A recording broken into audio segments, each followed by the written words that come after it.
shadow work as a man. Have you been doing this? And what is it? So I'm going to talk about shadow work today and the parts that you hide. Welcome back to the Men's Mental Health podcast. Thank you so much for joining me today.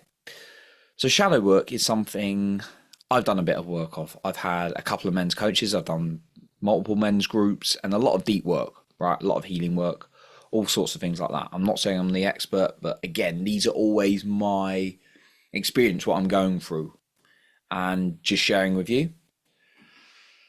So there's been lots of parts of me. There's parts of me that I've always, really liked, but there's been parts that I've had to learn to like in me.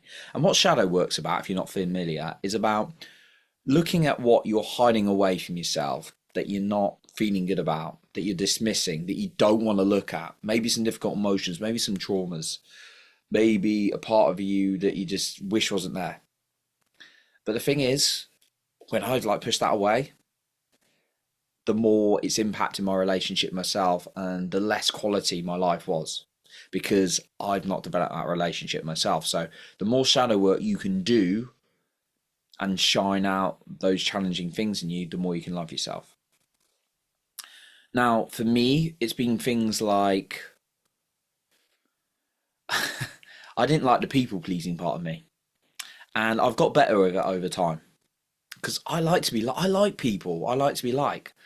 And I went into things like sales where you've got to be disliked. Not cold calling or anything like that, but you have to challenge. Went in things like project management where you have to challenge people, right?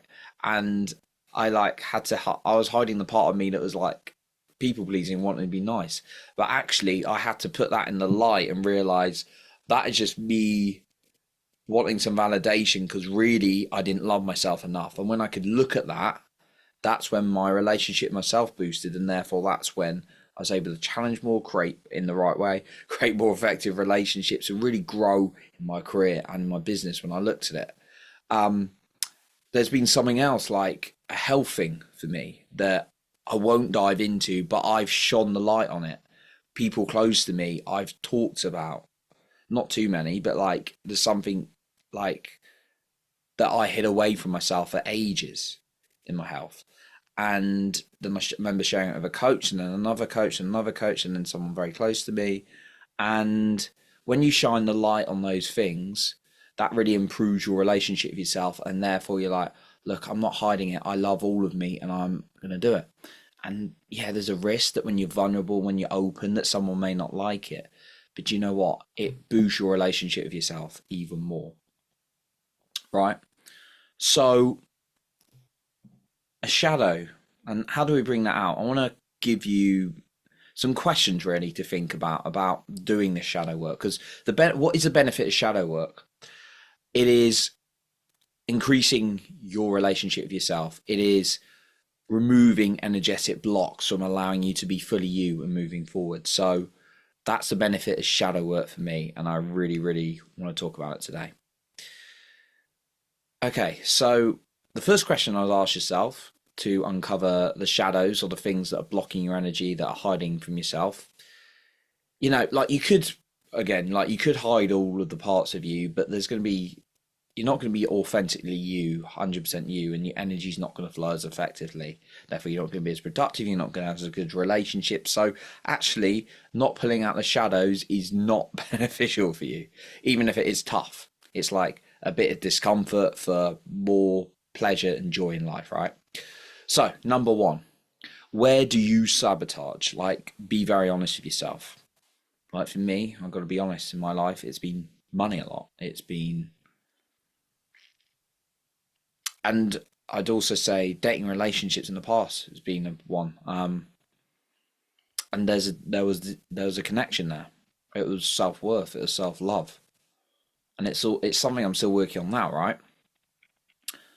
But it was it's something I've worked through a lot in the dating relationship space, thankfully, and I'm really glad of where I am now. But it was, I'd unfortunately never attracted anyone toxic, because I didn't have that belief system or that level of energy to bring in that. But I'd often either bring in avoidance, or I would somehow sabotage and just not message or disengage myself. And I realised that's a shadow of me of not feeling worthy. So I've had to really work through that. And yeah, the quality of dating relationships over the years have got a lot better because I've done that. Um, Money has been one. Like, I'd sabotage it. I'd earn money and spend more than I earned for many, many years. And I had to look at that. That was like not feeling worthy as well. So I had to pull out the shadow. I've had to pull out the shadow and always look at the shadow. What is that telling me? Right. The next question is a really good quality question that I've learned in a recent coaching program of mine. It's really helped. I'm actually telling my accountability partner about this the other day as well. What benefit do I get from sabotaging? And this is the immediate answer of probably 99% of people who hear this. Well, I don't get any benefit. Well, you do. When you do a behavior, you're always getting some kind of benefit. It may not be the benefit you want, but there is one. So, for example, like if you're sabotaging relationships, dating, it could be because you don't want to get hurt down the line. So your benefit is keeping yourself safe now, right? Even though you're like, no, but I want the love and blah, blah, blah. Like sabotaging money, a very common one. Like people who win the lottery often lose it. What is the benefit of doing that? So they can come back to where they were, which they know is safe. Even when good looks unfamiliar, like they'd rather be something that's familiar. Maybe the word safe wasn't the right term there, but we want to be in a familiar territory. That's why you sabotage. So there is some kind of benefit. So ask yourself, what is the secondary benefit you're getting from that? Even it's usually a safety and security basic thing. Even if it sounds crazy, it's like, oh, you were given like $10 million, but you blew it.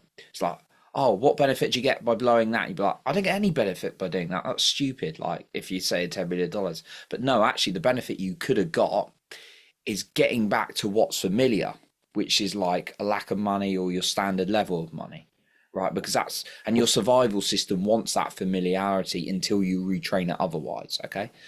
And the third one, where is that? What is that really from? So get really honest with yourself. Like, okay, you found the sabotaging behavior, you looked at the benefit. What is that really from? Like, what is the story here? What is the thing here that I need to look at? Right, and that'll help you dig. And then ask yourself this question: how can I give me more of what I need? So if you're like, oh, I'm creating safety in a roundabout, weird kind of way, like whether that's sabotaging money or relationships or whatever it is, but like, how can you give yourself what you're actually needing from that sabotage? Okay. And then number 5, and you won't like this one, feel it. Feel into it. When you can feel into the body what you need to, and it doesn't make sense intellectually half the time, right? Don't like 80%. If you read things like somatic works on. Let me say that again. Books on somatic work or things like the polyvagal theory, you'll learn that 80% of our emotions are our body. So staying up in your mind is not always the best way. Like, well, being in your head like all the time is never going to serve you anyway. But like, because the heart's are stronger and it's a knowing place. But if you can get more in the body, you'll feel what you need to feel. And some of the pitch, like I've been in, done that many, many times. It doesn't always make sense. If you can dive more into that, that is going to give you much, much benefit as well in terms of feeling. And then things are going to come up like emotions you didn't even know were there. So like shaking, dancing, breath work, those are kind of things you can do to feel into the body. But I'd suggest going through those things intellectually first and then feeling out what you need to feel.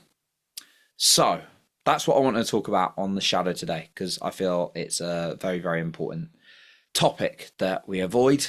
We avoid some parts of ourselves, but when we face it, when we feel those, life can become really, really beautiful, even if it doesn't seem so at first.